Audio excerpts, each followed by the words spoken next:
దేవుని మహాకృపలో 2025 సంవత్సరం దేవుడు మనల్ని సజీవుల సన్నిధిలో ఉంచి మరొక క్రిస్మస్ మాసాన్ని మనకిచ్చాడు. మన ప్రియుల్లో అనేకులు ప్రభు సన్నిధానానికి వెళ్ళారు, కానీ ఇంకా మనపైన దేవుని నమ్మకం సడలిపోలేదు, మన యాత్ర ముగిసిపోలేదు, మన బాధ్యత మిగిలి ఉంది అన్నది జ్ఞాపకం చేస్తున్నాడు దేవుడు మరొకసారి. సహోదరుడు ఆరోన్ సుకుమార్ గోనే ప్రభు సన్నిధానానికి వెళ్ళిన తర్వాత మొట్టమొదటిసారిగా family sister Archana Sukumar, treks and the girls, we could able to see them in the morning service. మరి దేవుడే వారిని ఆదరించి ప్రతి వాగ్దానాన్ని వారి జీవితాలలో నెరవేర్చునుగాక. ప్రియులారా, మరో వచ్చే క్రిస్మస్కు మనం ఉంటామన్న గ్యారంటీ లేదమ్మా. కాబట్టి తగ్గించుకొని దీనంగా దేవుని కొరకు బ్రతకటం నేర్చుకుందాం. ఎందుకంటే దేవుడిచ్చినటువంటి అవకాశాన్ని అలవోకగా తీసుకొని అన్నీ నడుస్తాయిలే అన్నటువంటి భ్రమ మంచిది కాదు. ఎందుకంటే ఊహించని రీతిలో మన ప్రియులు ఆరోగ్యంగా ఉన్నవాళ్ళు మన కన్నుల ఎదుటే మరి నవ్వుతూ పలకరించినటువంటి వారు. నేను ఇంగ్లీష్ సర్వీస్ అయిన వెంటనే కిందికి వెళ్ళిన తర్వాత విశాల్ నాతో అంటున్నాడు, అన్నా సుకుమార్ను నువ్వు జ్ఞాపకం చేశావు. అదే రోజు ముందు రోజు నేను మాట్లాడాను, మేము కొన్ని జోకులు కూడా వేసుకున్నాం, కానీ మరుసటి రోజును మరణ వార్త వినాలని వస్తుందని కలలో కూడా ఊహించలేదు. జీవితం అంత తాత్కాలికమైంది. జీవితాన్ని దేవుడిస్తే ఆ జీవితాన్ని దీనంగా బ్రతుకుదాం, ధన్యులుగా బ్రతుకుదాం. దేవుడు మనల్ని చూసి బల నమ్మకమైన మంచిదాసుడా అని కితాబిచ్చే విధంగా బ్రతుకుదాం. ఆ కృప దేవుడు దయచేయునుగాక. ప్రియులారా, మరి ఈరోజు జన్మదినాన్ని జరుపుకుంటున్నటువంటి అలెగ్జాండర్ జక్కుల గారికి, అదేవిధంగా వైఢూర్యం మేధరి డానియల్ గారికి మరి జన్మదిన శుభాకాంక్షలు తెలియచేస్తున్నాం. వివాహ మహోత్సవాలు మరి మరొక వేడుకలు జరిగించుకుంటున్నటువంటి వారికి కూడా సంఘము తరపున నిండు మనసుతో వందనాలు చెల్లిస్తూ దేవుడు మిమ్మల్ని దీవించి చక్కని ఆరోగ్యము, బలమును, శక్తిని దయచేసి ఆయన కృపలో ముందుకు నడిపించునుగాక. చదవబడిన లేఖన భాగము మత్తయి సువార్త 2వ అధ్యాయము మొదటి 12 వచనాలు. ఎందుకంటే అది చదువుతున్నప్పుడు ఇప్పుడున్నటువంటి మీలో చాలామంది రాలేదు. సో ఆ వాక్య భాగంలో నుండి దేవుని వాక్యాన్ని నేను ధ్యానించబోతున్నాం. కాబట్టి ఈ క్రిస్మస్ సీజన్లో నువ్వు ఎలా సిద్ధపడుతున్నావు, మరి దేవుని యొక్క ఆలోచన నువ్వు ఎంతగా గొప్పగా అర్థం చేసుకుంటున్నావు అన్నది నేను మాట్లాడబోతున్నాను. ప్రియులారా, the title of my message is his mercy never ends. మతిలేని మనుషుని ఎడల మితిలేని దేవుని దయ. దేవుడు ఎంత దయగలవాడంటే, బాబు మానిటర్స్లో సౌండ్ అయినా కొంచెం. దేవుడు ఎంత దయగలవాడంటే, ఈ మట్టి మనిషి తప్పు చేసిండు అని తెలిసినప్పటికీ ఆయనకు ఇంకా అవకాశాలను దేవుడిస్తూ ఉంటాడు. ఈ మట్టి మనిషి తప్పిపోతాడని తెలిసినా, ఈ మట్టి మనిషి మూర్ఖంగా ప్రవర్తిస్తాడని తెలిసినా, ఈ మట్టి మనిషి ఆయన చిత్తాన్ని తొంగలో నొక్కుతాడన్నది తెలిసినా, దేవుడు ఎంత దయగా ఎంత కృపతో మన ఎడల ఆయన ప్రవర్తిస్తున్నాడన్నది గమనిస్తున్నావా? దేవుని బిడ్డ, ఆయన కృప, ఆయన దయ మన జీవితాలలో మిగిలి ఉండగా జీవితాన్ని మనము let us not take it for granted. దేవుని యొక్క ఆ సంకల్పాన్ని తెలుసుకొని మరి ఆయన ప్రేమను మనం అర్థం చేసుకొని బాధ్యతాయుతంగా ఈ లోకంలో మనం బ్రతకాలి. ఇంగ్లీష్లో నిన్న రాత్రి వైఎంసీలో నేను మాట్లాడుతుంటే ఎంబీబీఎస్ ఉస్మానియా యూనివర్సిటీ స్టూడెంట్స్ స్క్వైర్ వచ్చింది. వారు ఏమన్నారంటే, you know the reason for the season. Yes, we know the reason for the season, but do you know the responsibility of the season? Reason for the season అని సంబరాలు చేసుకుంటున్నాం, reason for the season అని చాలా విందులు వినోదాలు చేస్తున్నాం, కానీ నీ బాధ్యత ఏమిటో అన్నది నీవు గుర్తిస్తున్నావా? దేవుని బిడ్డ, ఈరోజు నీకొక బాధ్యత ఉన్నది. ఆ బాధ్యత ఏమిటి ధ్యానించబోతున్నాం.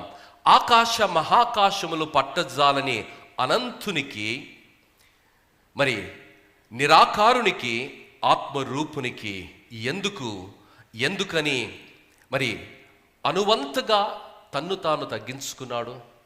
అపోస్తులుడైనటువంటి పౌలు ఫిలిప్పీలకు రాసిన పత్రిక 2వ అధ్యాయము 6-7 వచనాలలో ఈ విధంగా ఆయన తగ్గింపు గురించి ఆయన మాట్లాడతాడు. ఏమనంటే,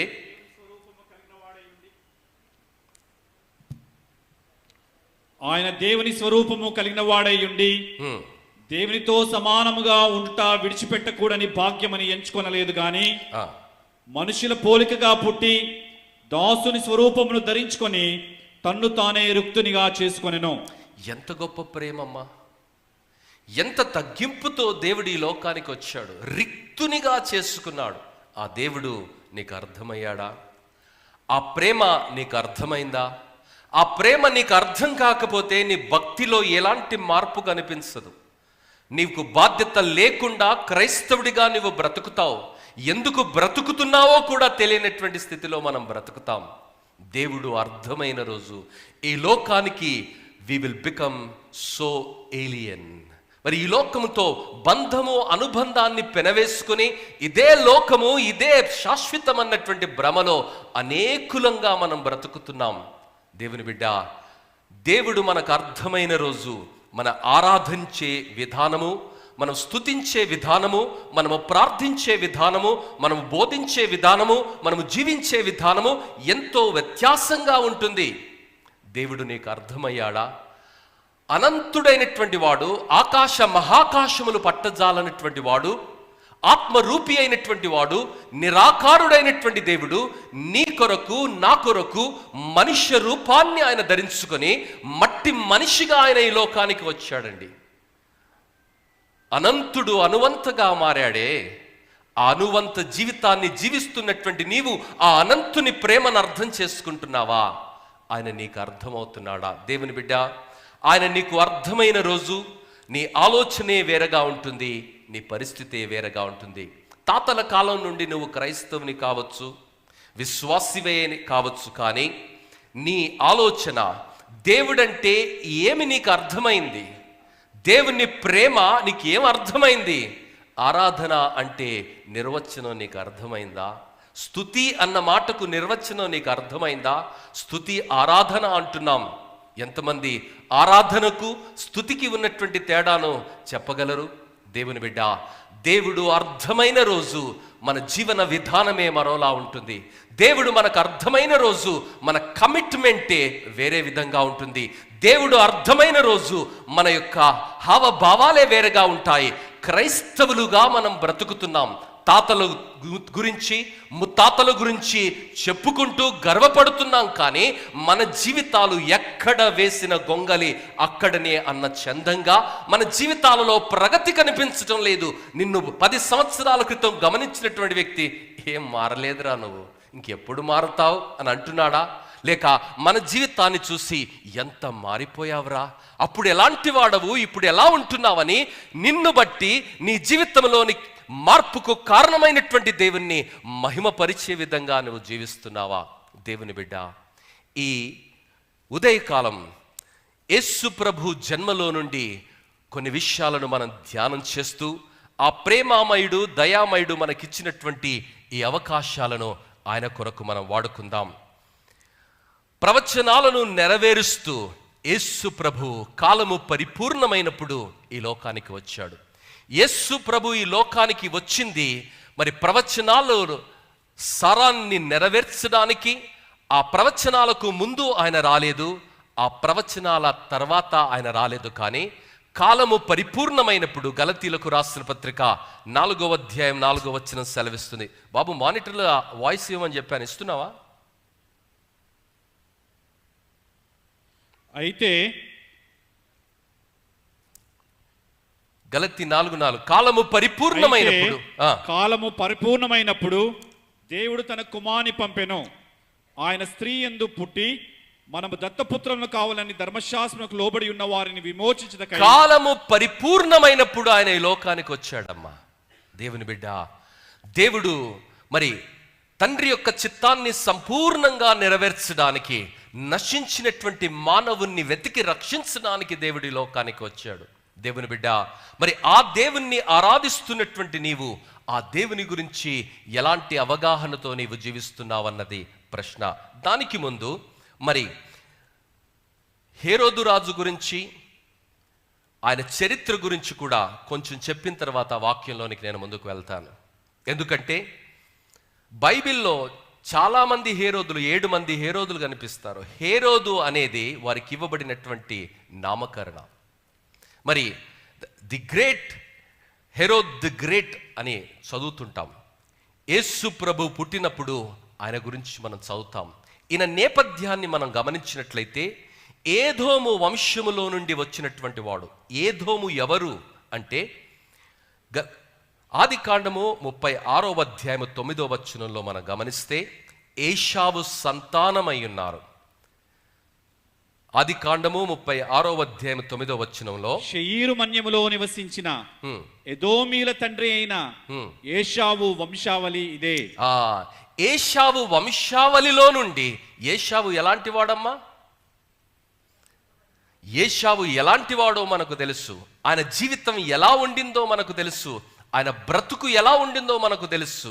అలాంటి ఒక సంతతిలో నుండి, వృత్తాంతములో నుండి, వంశావళిలో నుండి వచ్చినటువంటి వాడు, దేవుని ప్రజలకు బద్ధ శత్రువైనటువంటి వాడు ఈ హేరోదు. దేవుని బిడ్డ, ఇశ్రాయేలులకు మరి లోతు కుమార్తెల ద్వారా కనబడినటువంటి వారు కూడా ఉన్నారు. వారు మోయాబీయులు, అమ్మోనీయులు.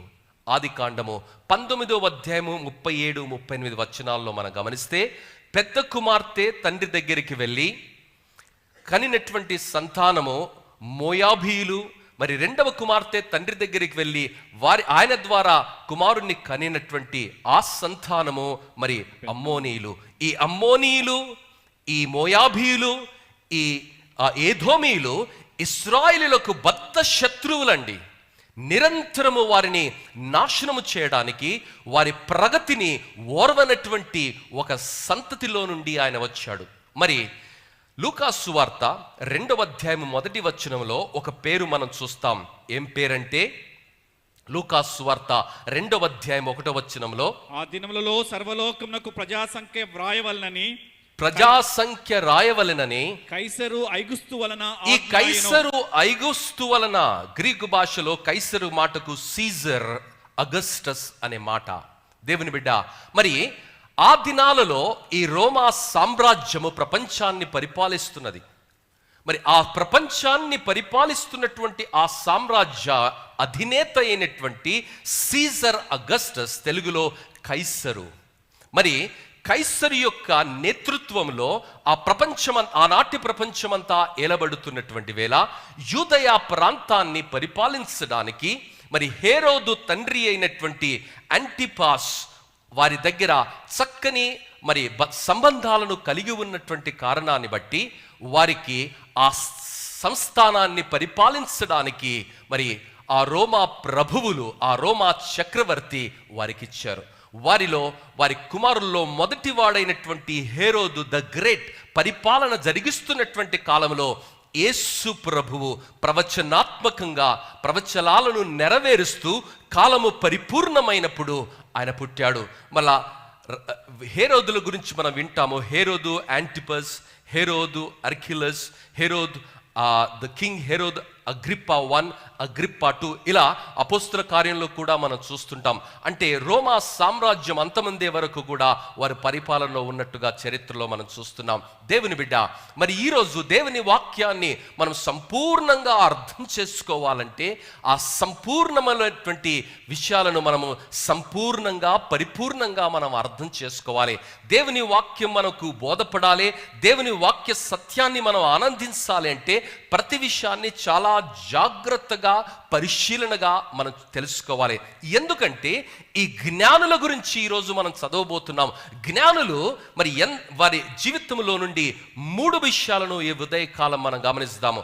వారు సిద్ధపాటును కలిగి ఉన్నారు, వారి జీవితాలలో పొరపాటు జరిగింది, అయినా దేవుడు వారి ఎడల మితిలేని కనికరాన్ని చూపించాడు. దేవుని బిడ్డ, ఈరోజు గతించినటువంటి 11 మాసాలు నువ్వు ఎలా బ్రతికావో నాకైతే తెలియదు. నీ జీవితంలో జరిగినటువంటి పరిస్థితులేంటో నాకు తెలియదు. ఆ పరిస్థితులలో నీవు ఏ ఆలోచన విధానంతో వచ్చావో నాకు తెలియదు. కానీ మరి దేవుడు నిన్ను ప్రోత్సహిస్తున్నాడు. నా బ్రతికింతే అండి, నా జీవితం ఇంతే, నా జీవితము బాగుపడదండి, నా జీవితంలో నాకు పురోగతి రాదండి, నా జీవితాన్ని ఎవడూ మార్చలేడండి, నా తలరాతి ఇంతే అని నువ్వు అనుకుంటున్నావా?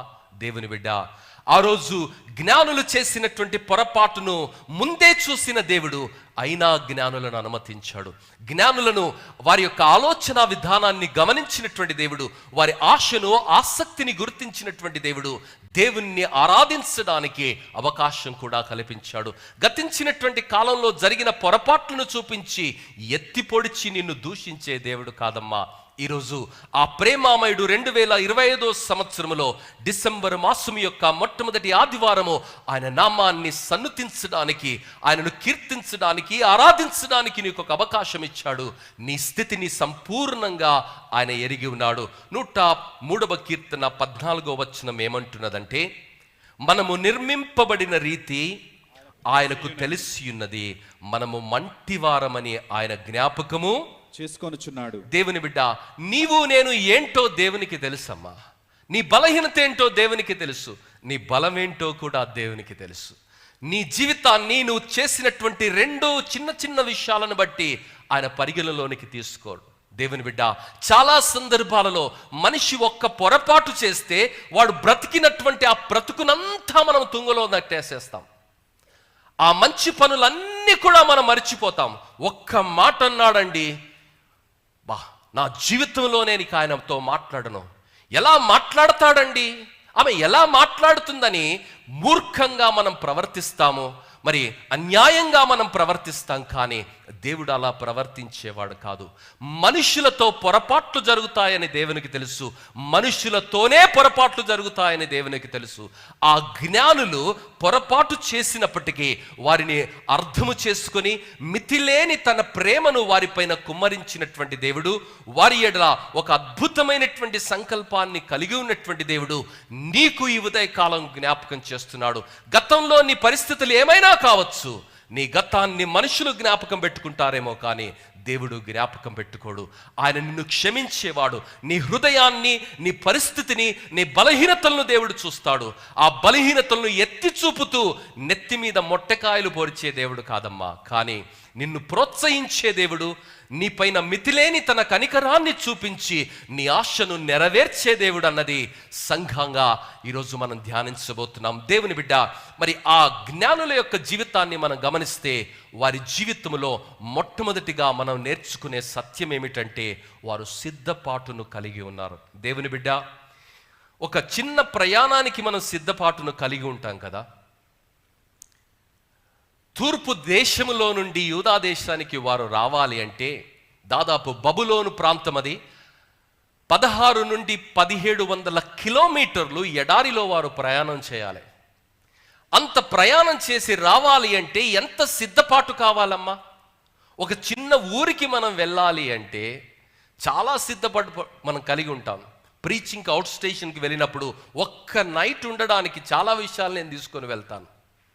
ఒకటే నైట్, ఒక 4 నుంచి 5 గంటలు హోటల్ రూమ్లో ఉంటాను, లేక విడిదిచ్చినటువంటి ఆ స్థలంలో ఉంటాను. దానికి చాలా సిద్ధపాటు, 3 రోజుల నుంచి సిద్ధపాటు అవుతుంది. ఇంత గొప్ప ప్రయాణానికి ఈ జ్ఞానులు ఎంత సిద్ధపడి ఉంటారు. మామూలు జ్ఞానులు కాదండి వీరు, ఖగోళ శాస్త్రాన్ని మరి అవపాసన పట్టినటువంటి జ్ఞానులు, మరి నక్షత్రాల గురించి, మరి ఖగోళ శాస్త్రం గురించి క్షుణ్ణంగా ఎరిగినటువంటి వారు. మరి ఆ నక్షత్రము మరి ఎక్కడ రాయబడింది అన్న మీకా గ్రంథములో రాయబడినటువంటి 5వ అధ్యాయము 2వ వచనంలో రాయబడినటువంటి ఆత్మీయ సత్యాన్ని కూడా ఆ పర్షియా దేశంలో వారు బ్రతికినప్పటికీ, ఆ జోరాస్ట్రన్ పరిస్థితుల్లో నుండి వారు పుట్టినప్పటికీ, దేవుని ఆత్మ ద్వారా వారు ఆ సత్యాన్ని గ్రహించి దేవుణ్ణి ఆరాధించడానికి వారు ప్రయాణమయ్యారు. దేవుని బిడ్డ, వారు ఎలాంటి సిద్ధపాటుతో వచ్చారంటే, తూర్పు దేశములో వారు ఉండగా వారి ప్రయాణము, వారు ఎలా వెళ్ళాలి, వాతావరణ మార్పులు, ప్రతికూల పరిస్థితులకు అన్నిటికీ వారు సిద్ధపడ్డారండి. వారు ప్రయాణమైనప్పుడు, వారు చేరినప్పుడు దాదాపుగా 6 నెలల సమయం పట్టిందని పండితులు సెలవిస్తుంటారు. వాక్యంలో అది రాయబడలేదు. మరి అంత ప్రయాణాన్ని, అన్ని కిలోమీటర్లు కాలినడకన ఒంటె పైన రావాలి అంటే మరి ఎంత సిద్ధపాటును వారు కలిగి ఉన్నారో ఒక్కసారి ఊహించగలవా? దేవుణ్ణి దర్శించడానికి, లోక రక్షకుణ్ణి ఆరాధించడానికి, పూజించడానికి మరి తూర్పు దేశంలో ఉన్నటువంటి జ్ఞానులు ఎంత గొప్ప సిద్ధపాటుతో వారు వచ్చారో ఒక్కసారి మనం ఊహిస్తే ఊహకు అందనిది. ఆ అరణ్యములో వన్య మృగాల నుంచి తప్పించుకోవడానికి తమను తాము ఏ విధంగా సంరక్షించుకున్నారో, వారి గురించి సురక్షిత మెట్లను వారు ఏం తీసుకున్నారో మనకు తెలియదు. ఆహారం గురించి, బట్టల గురించి, ఆరోగ్య అవసరాల గురించి, ఇలా ఎన్నో విషయాల గురించి వారు సిద్ధపడి వారి ఇంటిని, వారు కలిగి ఉన్నటువంటి సౌఖ్యమైనటువంటి స్థలాలను విడిచిపెట్టి ఆ సంపదను దేవునికి అర్పించడానికి బంగారాన్ని, బోలాన్ని, వారు సాంబ్రాణిని తీసుకొని ఆ అరణ్య మార్గము గుండా సిద్ధపాటుతో వాళ్ళు వస్తున్నారండి. దేవుని బిడ్డ, ఈరోజు క్రిస్మస్ అంటే నీకేమర్థమైంది? క్రిస్మస్ అంటే కేకులు, క్రిస్మస్ అంటే క్యారల్స్, క్రిస్మస్ అంటే హడావుడి కనిపిస్తుందా? క్రిస్మస్ అంటే సంభ్రమాన్ని కనిపిస్తుందా? ఆ రోజు, ఆ మొదటి క్రిస్మస్కు వచ్చినటువంటి మొట్టమొదటి అతిథులు ఈ జ్ఞానులు. మరి ఈ జ్ఞానులు ఆయనను సందర్శించడానికి ఎంత గొప్ప సిద్ధపాటుతో వచ్చారో గమనిస్తున్నావా? దేవుని బిడ్డ, దారిలో ఎలాంటి దోపుడు దొంగలుంటారో, మరొకటి వారు ఏది సంభవించినా దానిని సమర్థవంతంగా ఎదుర్కోవడానికి తమ్మును తాము సంసిద్ధుల్ని చేసుకున్నారు. ఏ పరిస్థితులు ఎదురైనప్పటికీ ఆ పరిస్థితులలో నిలదొక్కుని ఆ లోక రక్షకుని వెళ్ళి ఆరాధించడానికి వారు ముందడుగు వెళ్ళారు. అరే, ఏం ప్రయాణం చేస్తామయ్యా, ఏం ప్రయాణం చేస్తాం, చాలా కష్టంగా ఉంది, అబ్బోబోబోబో ఎడారులు ఏం పోతాం, చలి పెడుతుందని, ఎండొస్తుందని సాకులు చెప్పుకుంటూ ఇంట్లో కూర్చోలేదమ్మా. తెలియనట్టు ఒక దేశములో నుండి మరొక దేశానికి ఒంటెలకు నీళ్లు, ఒంటెలకు ఆహారము, వాళ్లకు నీళ్లు, వాళ్లకు ఆహారము, వారికి విడిది, ఇలా ఎన్నో విషయాలను పరిగణలోనికి తీసుకోవాలి. అన్ని విషయాలను పరిగణలోనికి తీసుకుంటూ మరి దారి వెంట ఉన్నటువంటి దోపిడి దొంగలను కూడా ఎదుర్కొంటూ కొండలైనా, లోయలైనా, పర్వతాలైనా అవి లెక్క చేయకుండా ప్రభువును స్తుతించి, ఆరాధించి, పూజించడానికి వారు వచ్చారు. వారి భక్తి ఎంత శ్రేష్టమైనది! దేవుడు వాటన్నిటినీ గమనిస్తూ ఉన్నాడు. దేవుని బిడ్డ, ఈరోజు నీ ఆరాధన ఎలా ఉన్నది? ఈరోజు నీ ఆరాధన ఎలా ఉన్నది? దేవుణ్ణి ఆరాధించడానికి ఏ సిద్ధపాటుతో నువ్వు వస్తున్నావు? నీ ఆరాధన, మందిరపు ఆరాధన సమయం ఏమి రాస్తారు? అందరికీ తెలుసు. ఎంతమంది మీ సమయానికి వస్తున్నాం?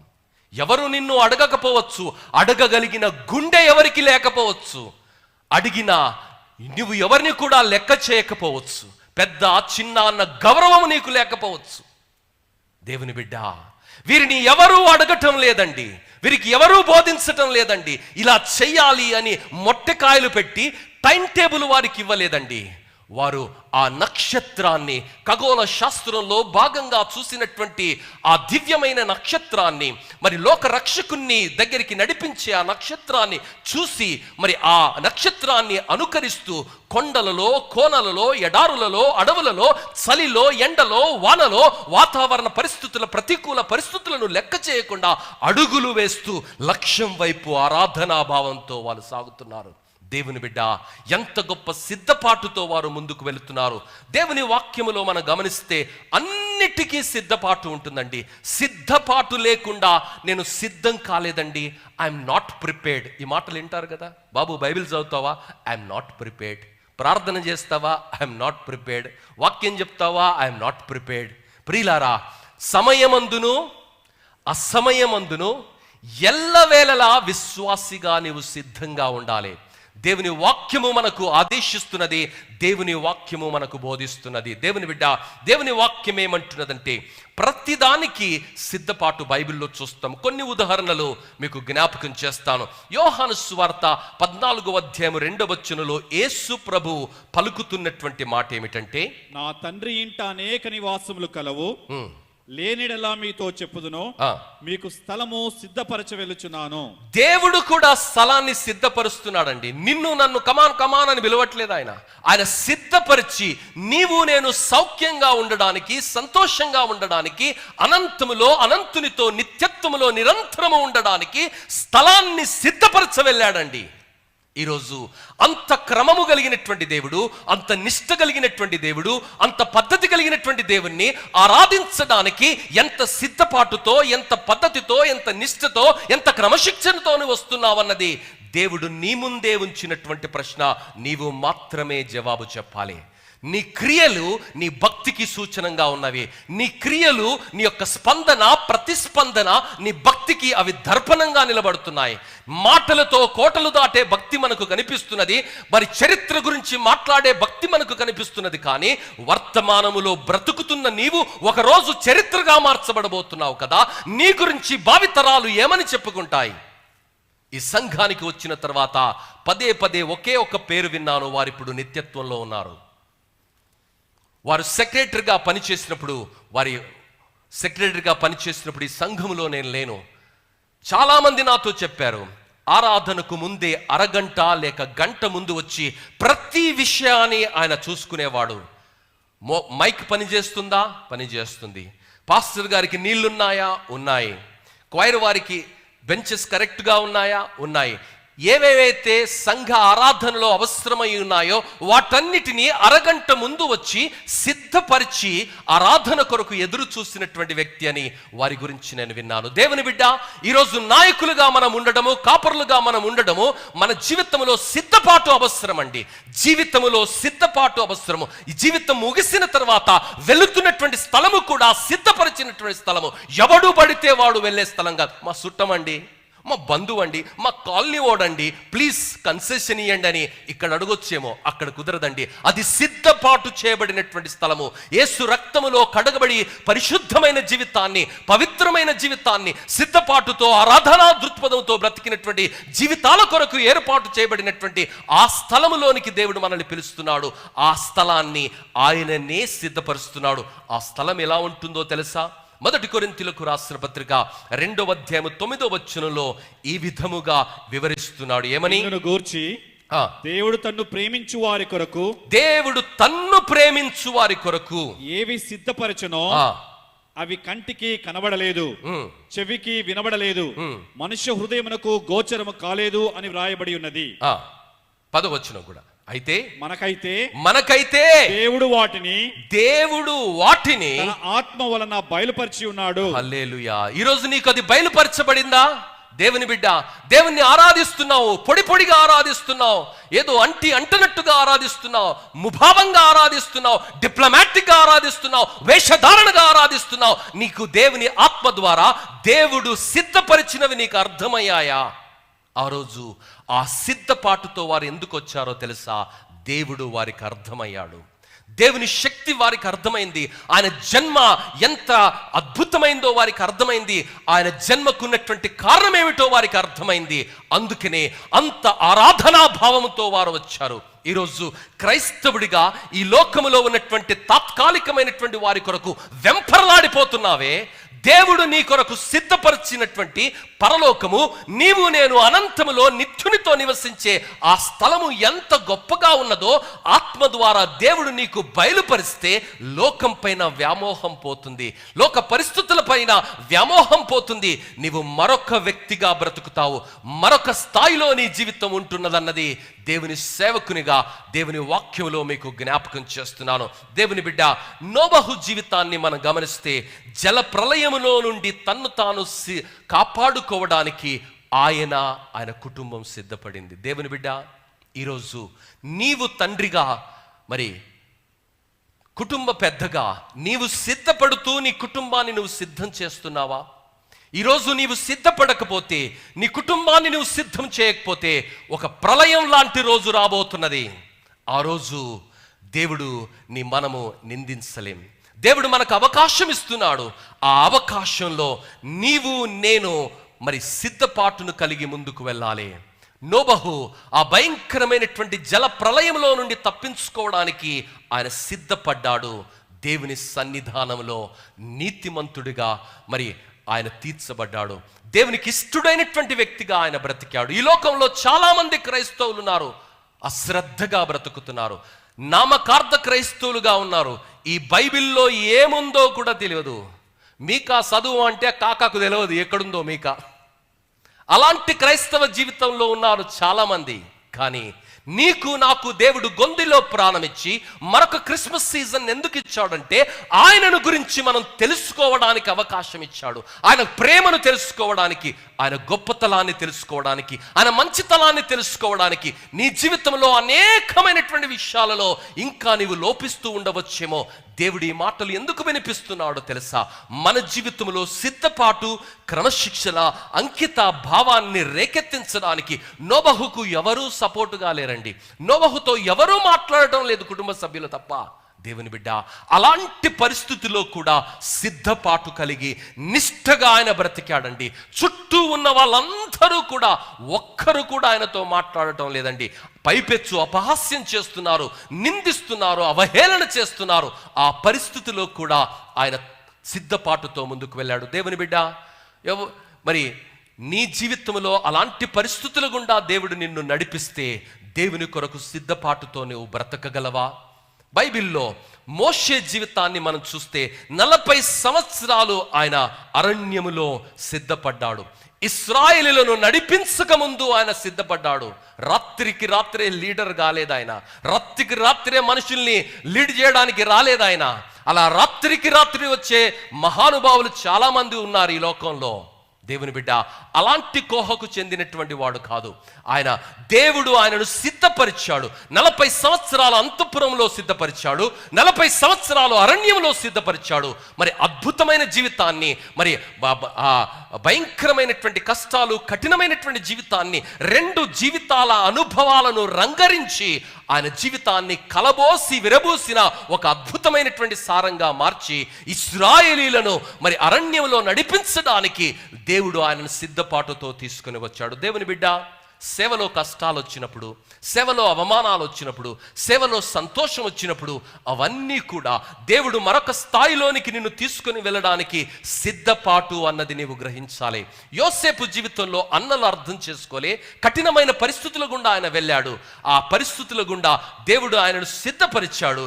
ఆ సిద్ధపాటే ఆ భయంకరమైనటువంటి కరువులో, 7 సంవత్సరాల భయంకరమైనటువంటి కరువులో ప్రపంచాన్ని, ఆనాటి ప్రపంచం అంతమంచకుండా ఆకలితో మరి సంరక్షించడానికి ఆయన సిద్ధపాటును కలిగి ఆ 7 సంవత్సరాలు ఆ పంటను దాచి మరొక 7 సంవత్సరాలు ఆ కరువులో వారిని కాపాడడానికి సిద్ధపాటును ఆయన కలిగి ఉన్నాడు. దేవుని బిడ్డ, దేవుని మందిరాన్ని దావీదుతో దేవుడు అన్నాడు నువ్వు కట్టొద్దని, కానీ కట్టొద్దన్నాడు కదా అని చేతులు కట్టుకొని కూర్చోలే. కానీ ఆయన సిద్ధపాటుతో ఆ మందిరానికి అవసరమైనటువంటి బంగారాన్ని, ఆయన కుమారునికి కాలములో కట్టబోతున్నటువంటి ఆ మందిరానికి అవసరమైనటువంటి ముడిసరుకును ఆయన సమకూర్చాడు.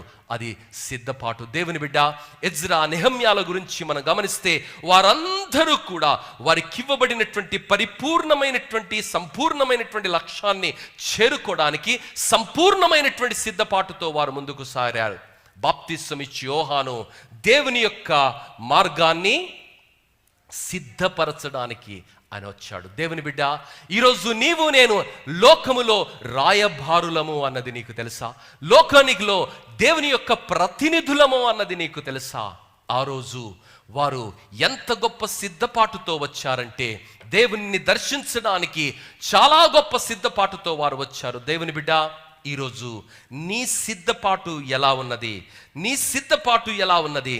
దేవుని మందిరానికి ఎందుకర్రా మనుషులు రాలేకపోతున్నారు సమయానికి? ప్రతి ఆదివారం జాన్సన్ అన్న నేను చూస్తాను. జాన్సన్ అన్న నాగారం, బియాండ్ నాగారం నుంచి వస్తాడు. ఆయన ఆల్మోస్ట్ రింగ్ రోడ్ నుంచి వస్తాడు. వాళ్ళ ఇంట్లో 2 సార్లు మరి కాటేజ్ ప్రేయర్ మీటింగ్కి వెళ్ళాం. నాతో పాటు డీకెన్లు, పాస్టర్లు కూడా వచ్చారు. ఆయనతో చెప్పినటువంటి మాట ఏంటంటే, ఇంత దూరం నుంచి మీరు ఎలా వస్తున్నారు? ఆయన సమయానికి రావటమే కాదు,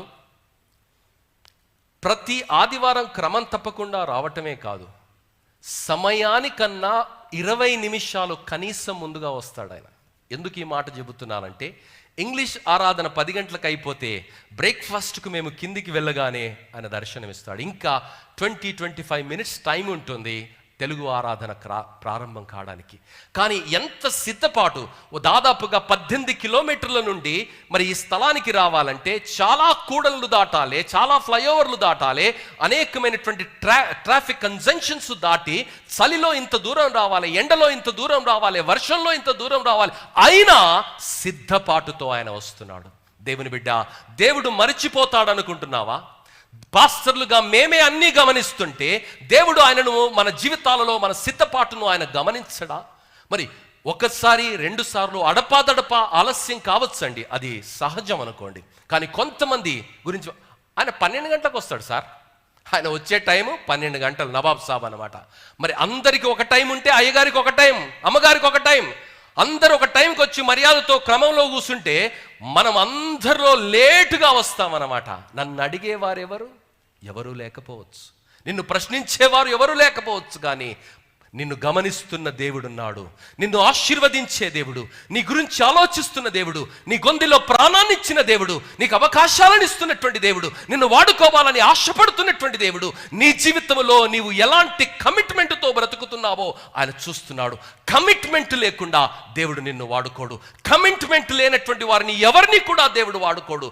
దేవుని వాక్యంలో మనం గమనిస్తే సిద్ధపడి కమిట్మెంట్తో బ్రతికిన వారందరినీ కూడా దేవుడు తలగా ఉంచాడు. ఆ కమిట్మెంట్ ఉన్నటువంటి వారు, ఆ అంకిత భావం ఉన్నటువంటి వారు, ఆ కఠోరమైనటువంటి క్రమశిక్షణ ఉన్నటువంటి వారిని దేవుడు వాడుకున్నారు. వారికి ఏ నేపథ్యం లేదండి, తాతలు తండ్రులు ఏం లేరు వాళ్ళకు. అయినప్పటికీ దేవుడు వారిని ఆ ప్రతికూల పరిస్థితుల్లో అంత గొప్పగా ఎందుకు వాడుకున్నాడంటే, దేవుని ఎడల సిద్ధపాటు కలిగినటువంటి మనసుతో, సిద్ధమైనటువంటి మనసుతో వారు దేవుణ్ణి ఆరాధించారు.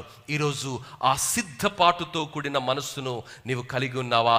దేవుని బిడ్డ, మరి ఆ 2వ రాకడలో దేవుడు మనల్ని వాడుకోవాలి అంటే ఆ 2వ రాకడ కొరకు మనం ఎలా సిద్ధపడుతున్నావు? మొదటి రాకడలో వచ్చినటువంటి యేసయ్యను చూడడానికి ఆ జ్ఞానులు ఎంతో సిద్ధపడ్డారమ్మా. ఎన్నో వ్యయ ప్రయాసలకు వచ్చారు. వారు సంపాదించుకున్నటువంటి శ్రేష్టమైన బంగారాన్ని, బోలాన్ని, వారు సాంబ్రాణిని తీసుకొని వచ్చి ఆయనను ఆరాధించారు. దేవుని బిడ్డ, దేవుడు నీకు ఇన్ని అవకాశాలు ఇచ్చాడు కదా, ఇంత అందమైన సంఘాన్ని ఇచ్చాడు కదా, ఇంత సువిశాలమైన ప్రాంగణాన్ని ఇచ్చాడు కదా. ఆ దేవునికి నువ్వు ప్రతిగా ఏమిస్తున్నావన్నది దేవుడు ఈరోజు జ్ఞానులను చూపిస్తూ నిన్ను నన్ను ప్రశ్నిస్తున్నటువంటి మాట. దేవుని బిడ్డ, నశించిన దాన్ని వెతికి రక్షించడానికి ఆకాశ మహాకాశములు పట్టునటువంటి ఆ ఆత్మరూపి అయినటువంటి దేవుడు, నిరాకారుడైనటువంటి దేవుడు నీ కొరకు నా కొరకు మనిషిగా ఆ పశువుల తొట్టిలో ఆయన పరుండి ఉన్నటువంటి ఆ యేసుని దర్శించడానికి వారు తూర్పు దేశంలో నుండి ప్రయాణమయ్యారు. ఆ ప్రయాణము ఎన్నో వ్యయ ప్రయాసలకు వచ్చారు, అష్ట కష్టాలకు వచ్చారు, ప్రతికూల పరిస్థితులలో నిలబడ్డారు. ప్రభువును వారు సందర్శించి ఆరాధించారు. దేవుని బిడ్డ, ఆ సిద్ధపాటును కలిగి వారు ముందుకు వచ్చారు. ఈరోజు దేవుని బిడ్డగా, ఒక సీనియర్ మెంబర్గా, ఒక సీనియర్ సేవకునిగా, ఒక సీనియర్ డీకెన్గా, ఒక సీనియర్ సంఘ పెద్దగా, what is your role model to the church? Because church is observing, God is also observing. దేవుని బిడ్డ, ఈరోజు ఏ సిద్ధపాటుతో నువ్వు దేవుణ్ణి ఆరాధిస్తున్నావో దేవుడు గమనిస్తున్నాడు. ఎందుకంటే ఇది దేవుడు పెట్టినటువంటి సమయం కాదు, మనం పెట్టుకున్న సమయం. మన సమయాన్ని మనమే we should honor. If it is not feasible at 10:30, we will have it 12 o'clock. If it is not feasible at 12 o'clock, we will have it at 1 o'clock. Even if it is not feasible at 1 o'clock, we will have it at 5 o'clock. Even if it is not feasible at 5 o'clock, we will put it at 7 o'clock in the evening. దేవుని బిడ్డ, ఈరోజు నీ మాటకు నీవే గౌరవాన్ని ఇవ్వకపోతే, నీ మాటకు నీవే విలువ ఇవ్వకపోతే, దేవుని వాక్యం ఏమంటుందంటే, నీ మాటను బట్టే నీవు అపరాధివని, నీ మాటను బట్టే నీవు నీతిమంతువని తీర్పు తీర్చే రోజున్నది. దేవుని బిడ్డ, మరి ఈరోజు ఈ ఆత్మీయ సత్యాన్ని చాలా ఖచ్చితంగా మనం నేర్చుకుందాం. మరి ఆ రోజు ఆ జ్ఞానుల వయస్సు రాయబడలేదు, ఎంత దూరం ప్రయాణం చేసిండో రాయబడలేదు, ఎన్ని కష్టాలను ఎదుర్కొండో రాయబడలేదు. కానీ వారి యొక్క సిద్ధపాటును బట్టి దేవుడు వారి పొరపాటును క్షమించాడు. దేవుని బిడ్డ, అంత గొప్ప సిద్ధపాటుతో వచ్చారు. అంతవరకు ఆ నక్షత్రాన్ని చూస్తూ వారు నడిచారు, కానీ ఆ చుక్క చూపినటువంటి దారిలో వారు నడిచారు. కానీ ఏమైందో తెలియదు. యూదా ప్రాంతానికి రాగానే, యెరూషలేము పట్టణాన్ని చూడగానే ఆ చుక్కను చూడటం, ఆ చుక్క నడిపించే మార్గంలో నడవటం వారు తప్పిపోయారు. సొంత నిర్ణయాలను తీసుకున్నారు. ఒక పొరపాటు, తప్పుడు నిర్ణయము వారి జీవితంలో మరి శాపంగా మార్చబడింది. దేవుని బిడ్డ, మరి రాజకీయ నాయకులు అంటూ ఉంటారు, ఒక్కసారి తప్పుడు నిర్ణయం తీసుకుంటే 5 సంవత్సరాల మూల్యాన్ని చెల్లించాలి, 5 సంవత్సరాల మూల్యాన్ని చెల్లించాలంటారు. మరి మన జీవితంలో కొన్ని పొరపాట్లు తెలిసి ఉద్దేశపూర్వకమైనవి, కొన్ని అప్రయత్నంగా జరిగేవి. ఎలా జరిగినప్పటికీ పొరపాటే. దేవుని బిడ్డ, పొరపాట్లు చేసినటువంటి వారి గురించి కూడా దేవుడు బైబిల్ గ్రంథంలో ఎందుకు రాయించాడో తెలుసా? నీవు నేను జాగ్రత్తగా బ్రతకాలని, భయముతో వణుకుతో బ్రతకాలని దేవుడు రాయించాడు. దేవుని వాక్యములో ఏదెను వనములో ఆదామవ్వలు ఒక పొరపాటు చేశారండి. ఒక పొరపాటు కారణాన్ని బట్టి నేటికి ఆ మూల్యాన్ని నీవు నేను అనుభవిస్తున్నాం. దేవుని బిడ్డ, పొరపాటు కదా, ఒక్క పొరపాటు కదా, నేనేం చేశానని మనం అంటున్నాం. ఈరోజు దేవుడు జ్ఞానుల జీవితాన్ని మనకు చూపిస్తున్నాడు. ఆ జ్ఞానుల జీవితంలో వారు యేసు వైపు చూడకుండా, లేక నక్షత్రం వైపు చూడకుండా, ఆ నక్షత్రము నడిపిస్తున్నటువంటి దారిలో వెళ్లకుండా పొరపాటు చేశారు. నేను కూడా కొన్ని సందర్భాలలో ఆ గూగుల్ మ్యాప్స్ పెట్టుకున్న తర్వాత తెలిసిన ప్లేసే కదా అని గూగుల్ మ్యాప్ బంద్ చేస్తాం. గూగుల్ మ్యాప్ బంద్ చేసినప్పుడే కన్ఫ్యూజన్ స్టార్ట్ అవుతుంది. ఆడు ఏ దారిలో చూపిస్తే ఆ దారిలో వెళ్ళాలి, ఈ దారిలో ఎందుకు వెళ్ళాలి, కొంచెం తెలుసు కదా, కొంచెం అక్వెంటెన్స్ ఉంది కదా, ఆ దారి గురించి అవగాహన ఉంది కదా అని గూగుల్ను మనం బంద్ చేస్తాం. కానీ అది చూపించే మార్గమే శ్రేష్టమైన మార్గం. తెలిసిన మార్గమైనా, తెలిసిన పట్టణమైనా అది పైనుండి మనల్ని నడిపిస్తుంది.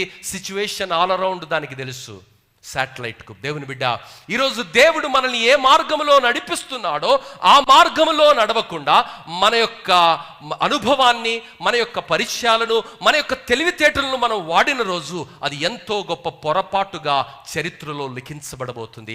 అదే ఈ జ్ఞానులు చేసినటువంటి పొరపాటు. దేవుని బిడ్డ, మరి నూతన నిబంధన గ్రంథంలో మరి గమనిస్తే అపోస్తుల కార్యములో అననీయ సఫేరా అనేటువంటి 2 భార్యాభర్తలు, వారు కూడా ఉద్దేశపూర్వకంగా పొరపాటు చేశారండి. ఉద్దేశపూర్వకంగా దేవుని సన్నిధిలో వారు అబద్ధమాడారు. దాని యొక్క పర్యవస్థానం ఏంటో మనకు తెలుసు.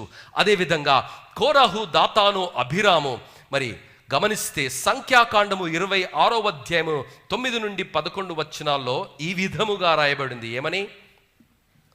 ఈ స్థలమునకు మనలను చేర్చి పాలు తేనెలు ప్రవహించు దేశమునై ఉన్న ఈ దేశమును మనకిచ్చెను. సంఖ్యాకాండం 26వ అధ్యాయం 9 నుంచి 11 వచనాలు. కోరాహు తన సమూహముతో పేరు పొందినవాడు. అతని సమాజము యెహోవాకు విరోధముగా వాదించినప్పుడు సమాజములో మోషే, అహరోనులకు విరోధముగా వాదించిన దాతాను, అభిరాములు వీరు. ఈ సమూహపు వారు మృతి పొందినప్పుడు అగ్ని 280 మందిని భక్షించినందునను భూమి తన నోరు తెరచి వారిని కోరాహును మృంగివేసి నందునను వారు దుష్టాంతములైరి. ప్రియులారా, దీనికి ఒక చరిత్ర ఉన్నది. వీరందరూ కూడా యాకోబు సంతతి అయినటువంటి లేవి కుమారులండి. లేవికి 3 కుమారులు. ఒకరు గెర్షోను, కహాతు, మొరారి. కహాతు కుమారులే అమ్రాము, ఇస్తారు, హెబ్రోను, ఉజ్జాయేలు. మరి అమ్రాము కుమారులు మోషే, అహరోను, మిరియాము. ఇస్తారు కుమారులు కోరహు, ఎలగు, జిమ్రి. అయితే అన్నదమ్ముల పిల్లలు అనమాట, పాలోళ్ళు వీళ్ళు. ఈ పాలోడులో ఈయనొక్కడేనా యాజక ధర్మం చేసేది, నేను ఎందుకు చేయకూడదు అన్నటువంటి ఒక చిన్న పొరపాటు ఆలోచన వచ్చింది. ఎవరు ఏం చేయాలో దేవుడు ముందుగా నిర్ణయించాడు. లేవి కుమారుల్లో ఎవరు ఏం చేయాలో, పరదాలను ఎవరు చూసుకోవాలి, కర్రలను ఎవరు చూసుకోవాలి, ప్రాంగణాన్ని ఎవరు చూసుకోవాలి, వస్తువులను ఎవరు చూసుకోవాలి, మరి ఆరాధన కార్యక్రమాన్ని, బలిని ఎవరు అర్పించాలి, యాజక ధర్మాన్ని ఎవరు నిర్వర్తించాలన్నది దేవుడే నిర్ణయించాడండి. దేవుడు నిర్ణయించిన దాన్ని ఎంత తప్పు ఆలోచనతో వారు పెడత్రోవ పట్టిన కారణాన్ని బట్టి ఆ మూల్యాన్ని చాలా గొప్పదిగా వారు అనుభవించారు. దేవుని బిడ్డ, ఈరోజు క్రిస్మస్ వేళ దేవుడు మనకు జ్ఞాపకం చేస్తున్నాడు, ఏది పడితే అది చేయడానికి లేదమ్మా. నీవు నేను చాలా నిష్ఠగా మరి ప్రతి విషయాన్ని క్షుణ్ణంగా పరిశీలన చేసి ముందుకు వెళ్ళాలని దేవుని వాక్యం సెలవిస్తుంది. ఆకాను తీసుకున్న ఒక పొరపాటు నిర్ణయము, మోషే తీసుకున్న ఒక పొరపాటు నిర్ణయము ఆయనను వాగ్దాన దేశములోనికి అనుమతించలేదు. దేవుని బిడ్డ, దేవుని వాక్యములో మనం గమనిస్తే సంఖ్యాకాండము 20వ అధ్యాయం 7 నుండి 12 వచనాలలో దేవుడు మోషేతో అంటున్నాడు, ఆ గొప్ప నాయకునితో, సిద్ధపాటు కలిగినటువంటి నాయకునితో, 80 సంవత్సరాల సిద్ధపాటుతో ఒక అద్భుతమైనటువంటి వ్యక్తిగా సిద్ధపరిచినటువంటి ఆ వ్యక్తిని దేవుడు తన ప్రజలను మరి వాగ్దాన దేశంలోనికి నడిపించడానికి వారిని ఎన్నుకొని వారిని నడిపిస్తున్నప్పుడు వారు ఇచ్చినటువంటి తలనొప్పిని బట్టి ఆయన చికాకుతో బండతో దేవుడు మాట్లాడమంటే బండను ఆయన కొట్టడం ప్రారంభించాడు. ఒకసారి కాదండి, 2 సార్లు బండను కొట్టాడు. దానిని దేవుడు తీవ్రంగా పరిగణించాడు. ఈరోజు అదే దేవుణ్ణి కదా మనం ఆరాధించేది. కృపాకాలంలో ఉన్నాం కదా, అన్నీ మాఫైపోతామేమో అనుకుంటున్నావా? అది తప్పుడు భ్రమ. దేవుని బిడ్డ, దేవుని వాక్యము సెలవిస్తున్నది, ఆయన మారని దేవుడు, మార్పు చెందని దేవుడు. ఈరోజు ఒక్క పాపము మన జీవితాలలో మన ప్రగతికి ఎంత గొప్ప అవరోధంగా ఉంటుందో పదే పదే దేవుడు తన వాక్యంలో రాయించాడు. నాయకులు చేసినటువంటి పొరపాటు, రాజులు చేసినటువంటి పొరపాటు, మరి యాజకులు చేసినటువంటి పొరపాటు, సైనికులు చేసినటువంటి పొరపాటు, కుటుంబంలో జరిగినటువంటి పొరపాటు, భార్యాభర్తలు చేసినటువంటి పొరపాటును దేవుడు ఎందుకు రాయించాడంటే మరి అంత్య దినాలలో కృపాకాలములో కృపలో బ్రతుకుతున్నటువంటి మనము వారిని చూసి గుణపాఠాలను నేర్చుకొని దేవుని కొరకు రోషంగా బ్రతకాలని, అంకిత భావంతో బ్రతకాలని, సిద్ధపాటుతో బ్రతకాలని, పొరపాటు లేకుండా పవిత్రంగా బ్రతకాలని దేవుడు వారి గురించి రాయించాడు. దేవుని బిడ్డ, దేవుని వాక్యము ప్రసంగి గ్రంథము 9వ అధ్యాయము 18వ వచనము ఈ విధముగా సెలవిస్తుంది. ఏమని అంటే, ప్రసంగి గ్రంథము 9వ అధ్యాయం 18వ వచనం, ఒక పాపాత్ముడు అనేకమైన మంచి పనులను చెరుపును. One mistake, one leader can destroy the entire race. దేవుని బిడ్డ, ఈరోజు జ్ఞానులు ఒకే ఒక్క పొరపాటు చేశారండి. దాదాపుగా 1700 కిలోమీటర్ల దూరాన్ని ఒక్క పొరపాటు చేయకుండా తమ్మును తాము భద్రపరుచుకుంటూ మరి వన్యమృగాలలో నుండి, అడవి దొంగలలో నుండి, మరి వాతావరణ ప్రతికూల పరిస్థితులలో నుండి తమ్మును తాము కాపాడుకుంటూ తీసుకొని వస్తున్నటువంటి బంగారాన్ని, సాంబ్రాణిని, బోలాన్ని, వారి వెంట తీసుకొని వస్తున్నటువంటి ఆ జీవులనన్నిటినీ కాపాడుకుంటూ చాలా భద్రంగా, జాగ్రత్తగా, ఆచితూచి అడుగులు వేశారు. కానీ వారి జీవితంలో ఆ యూదా ప్రాంతంలోనికి వచ్చిన తర్వాత, యెరూషలేము పట్టణంలోనికి వచ్చిన తర్వాత ఆ నక్షత్రాన్ని చూడటం వారు మానివేశారు. యెరూషలేములో నుండి 8 కిలోమీటర్ల దూరంలోనే బెత్లెహేమ్ ఉంటుంది. ఆ ప్రాంతాన్ని వారు అందాజా వేయటంలో మరి 1600-1700 కిలోమీటర్ల దూరంలో అందాజా వేసుకొని సరి అయినటువంటి దారిలో నడవడానికి కారణం ఏమిటంటే నక్షత్రాన్ని చూసి వారు నడిచారు. ఇక్కడికి వచ్చిన తర్వాత నక్షత్రం పై నుండి కన్నులను తీసి అంతఃపురం వైపు పెట్టాడు. అందలం వైపు చూశారు. రాజు పుడితే ఇంకెక్కడ పుడతాడు, అంతఃపురంలోనే పుడతాడు కదా అన్నటువంటి భ్రమలో, భ్రాంతిలో అడుగులు వేశారు. గొప్ప పొరపాటు జరిగింది. దేవుని బిడ్డ, ఈరోజు దేవుని వాక్యాన్ని దేవుని వాక్యంగా నువ్వు అర్థం చేసుకుంటున్నావా? దేవుని సూత్రాన్ని దేవుని సూత్రంగా నువ్వు అర్థం చేసుకుంటున్నావా?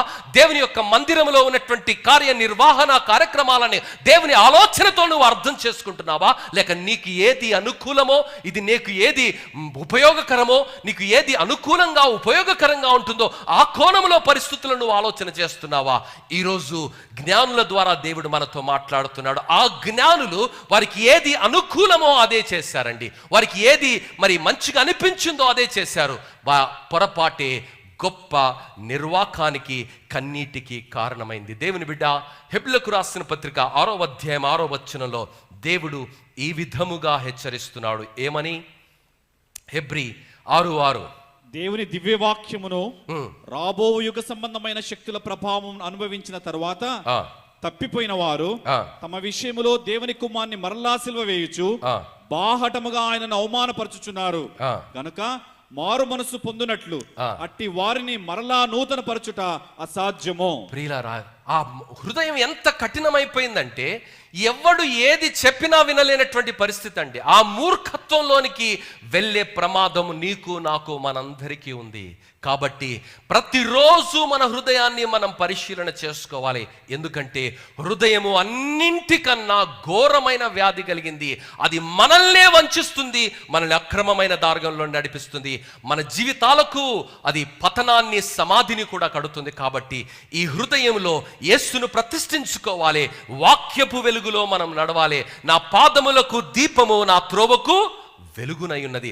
ఆ వాక్యపు వెలుగులో ప్రతిరోజు మన హృదయాన్ని పరిశీలన చేసుకొని, ప్రభువా ఇది చెయ్యాలా, ఇది చెయ్యొద్దా, ఇది నీ చిత్తమా కాదా అన్నది తెలుసుకొని అడుగులు వేయాలి. చాలా మంది దేవుని చిత్తం అండి, వివాహం చేసుకున్నాం, మరి ఏమైందిరా బాబు అంటే నెల తర్వాత ఇది దేవుని చిత్తం కాదండి. మరి అప్పుడు దేవుని చిత్తం అన్నావు కదా, అది దేవుని చిత్తం కాదన్నది అప్పుడు అర్థమవుతుంది మనకు.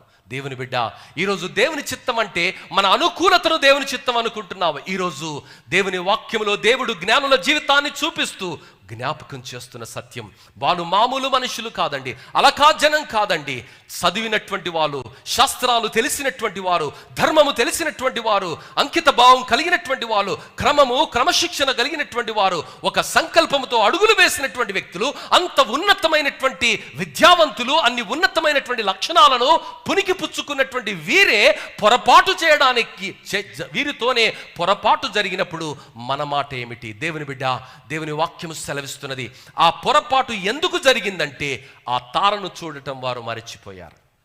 దేవుని బిడ్డ, ఈరోజు యేసును చూడటం నువ్వు చేస్తున్నావా? నీ కష్టాలలో నీవెవరి వైపు చూస్తున్నావు? నీ సమస్యల్లో నీవెవరి వైపు చూస్తున్నావు? ప్రభుత్వాల వైపు చూస్తున్నావా? బంధువుల వైపు చూస్తున్నావా? స్నేహితుల వైపు చూస్తున్నావా? వారేదో సహాయం చేస్తారండి, వీరేదో సహాయం చేస్తారని ఆ సహాయం అందని కారణాన్ని బట్టి నిరుత్సాహంలో నీవు నిల్చున్నావా? దేవుడు జ్ఞాపకం చేస్తున్నాడు, నీకు సహాయం చేసేవాణ్ణి, నిన్ను కాపాడేవాణ్ణి, నిన్ను నడిపించేవాణ్ణి, నిన్ను గమ్యానికి చేర్చేవాణ్ణి నేనై ఉన్నాను. నా వైపు చూడమని పదే పదే దేవుడు ఆజ్ఞాపిస్తున్నాడు. దేవుని బిడ్డ, ఈరోజు 2025వ సంవత్సరంలో దేవుడు క్రిస్మస్ మాసంలో మనల్ని ప్రవేశపెట్టాడు. ఈ క్రిస్మస్ మాసములో దేవుని నడిపించే దేవుని వైపు చూస్తున్నావా, లేక భయపెట్టే, భ్రమపరిచే, మోసగాన్లైనటువంటి హేరోదు వైపు చూస్తున్నావా, అంతఃపురాల వైపు చూస్తున్నావా అన్నది నీ యొక్క భవిష్యత్తును అది నిర్ధారణ చేస్తుంది. మరి ఆ పొరపాటే వారి జీవితంలో భయంకరమైనటువంటి పొరపాటుగా గ్రంథస్థం చేయబడినది. కానీ కృపగలిగినటువంటి దేవుడు, దయగలిగినటువంటి దేవుడు పొరపాట్లను క్షమించేవాడు. ప్రియులారా, ఆ పొరపాట్లను క్షమించే దేవుని గురించి గమనించక ముందు పేతురు పత్రిక 2వ అధ్యాయం 21వ వచనంలో మనం గమనిస్తే ఈ విధముగా రాయబడింది. పేతురు పత్రిక 2వ అధ్యాయం 21వ వచనం, వారు నీతి మార్గమును అనుభవపూర్వకముగా తెలుసుకొని తమకు అప్పగింపబడిన పరిశుద్ధమైన ఆజ్ఞ నుండి తొలగిపోవుట కంటే ఆ మార్గము అనుభవపూర్వకముగా తెలియక యుండుటయే వారికి మేలు. ఎందుకంటే ఈ మాటలు చదివినప్పుడు మనకు భయం కలగాలి. ఈరోజు భయం మనకు కలగట్లేదంటే ఈ మాటలు ఇలాంటివి ఉన్నాయని తెలియదు మనకు. ఆ మార్గము, ఆ సత్యము నీకు తెలియకుండుట మేలు అంటాడు. ఈ మాట ఎవరికన్నారో తెలుసా? బైబిల్లో ఇంకొక వ్యక్తి, సువార్తల్లో కనిపిస్తాడు ఆ వ్యక్తి. యూదా గురించి యేసు ప్రభు అంటాడు, వాడు పుట్టి ఉండకపోయిన ఎడల వానికి మేలు. యూదాకు ఏ మాటనైతే వాడబడిందో, యూదాను యేసు ప్రభు ఏ మాటలతోనైతే సంబోధించాడో, వాక్యము తెలిసి, సత్యము తెలిసి, లోకముతో పెనవేసుకొని మనుషుల యొక్క మన్నను పొందడానికి, మనుషుల్ని సంతోషపెట్టడానికి, సత్యాన్ని సమాధి చేసే పరిస్థితిలోనికి నువ్వు ఒకవేళ వెళుతుంటే, ఆ మార్గము నీకు తెలిసి ఉండకపోయితే అదే మేలు. కానీ తెలిసి ఆ మార్గములో నీవు నడవకపోవటము ఒకరోజు దేవుడు తీవ్రంగా పరిగణించే పరిస్థితి అని దేవుడు జ్ఞాపకం చేస్తున్నాడు. దేవుని బిడ్డ, ఈరోజు హృదయాలను పరిశీలన చేసుకుందాం. మరి హెబ్రీయులకు రాసిన పత్రిక 10వ అధ్యాయం 29వ వచనంలో భక్తుడు, మరి అపోస్తులైనటువంటి పౌలు 10:29 నాన్న ఇట్లుండగా దేవుని కుమారుని ఆ, పాదములతో త్రొక్కి తాను పరిశుద్ధపరచబడుటకు ఆ, సాధనమైన నిబంధన రక్తమును అపవిత్రమైనదిగా ఎంచి కృపకు మూలమగు ఆత్మను తిరస్కరించిన వారు ఎంత ఎక్కువైన దండనకు పాత్రుడుగా ఎంచబడునని మీకు తోచును. ప్రియులారా, గమనిస్తున్నారా? దేవుని వాక్యాన్ని, మరి రక్షణకు ఆధారమైనటువంటి రక్తాన్ని త్రోసివేసి నిన్ను పరిశుద్ధపరిచినటువంటి ఆత్మను త్రుంగలో తొక్కి నీ నిర్ణయాలలో, నీ సొంత ఆలోచనలో నీవు నడిచినటువంటి వేళ అది ఎంత ప్రమాదకరంగా ఉంటుందో దేవుడు జ్ఞాపకం చేస్తున్నాడు. ఆ రోజు మోషేకు తెలియలేదు. బండతో నేను మాట్లాడమంటే 2 సార్లు కొట్టడం, ఒకసారి కూడా కాదు, 2వసారి కూడా నేను కొట్టాను. ఎవరిపైన కోపమో ఆ బండ పైన, దేవుడు ఆ బండ పైన నిలుచుండి నాతో మాట్లాడమంటే నేను ఆ దేవుని యొక్క సన్నిధిని గౌరవించడానికి బదులుగా అందరి ఎదుట, సమాజం ఎదుట ఆయన అవమానపరిచానన్నది ఆయన గ్రహించలేపే మరి నష్టం, కష్టం వాటిల్లింది. దేవుని బిడ్డ, ఈరోజు నీవు నేను ఒక జీవితాన్ని దేవుడు మనకిచ్చాడు. ఆ జీవితాన్ని గురించినటువంటి జవాబుదారీతనం కూడా మన పైననే ఉన్నది. దేవుని సన్నిధిలో ఒకరోజు మనం లెక్కప్ప చెప్పాలి.